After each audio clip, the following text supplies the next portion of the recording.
Panoli Kharod bridge નજીક soybean તેલ ભરેલા ટેન્કરમાં અચાનક ભીષણ આગ લાગી હતી।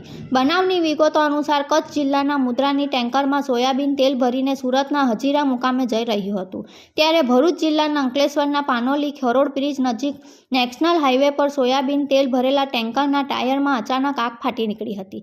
જોકે ટેન્કર ચાલકે સમય સચૂકતા વાપરી ટેન્કરને રોડની સાઈડમાં ઊભું કરી દેતા મોટી દુર્ઘટના સર્જાતી ટળી હતી। ટેન્કરમાં ફાટી નીકળેલા આગના પગલે સુરત તરફ જતો માર્ગ થોડા સમય માટે બંધ કરી દેવામાં આવ્યો હતો, તો બીજી તરફ બનાવની જાણ થતાં ફાયર ટેન્ડર સાથે ફાયર ફાઇટરો તાત્કાલિક ઘટના સ્થળે દોડી આવ્યા હતા, જ્યાં પાણીનો મારો ચલાવી આગને કાબૂમાં લેવા કામગીરી હાથ ધરી હતી।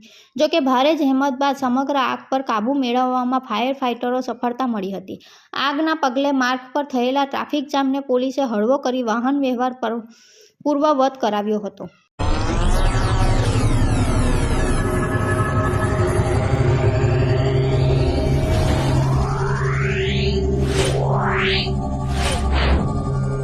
Yeah.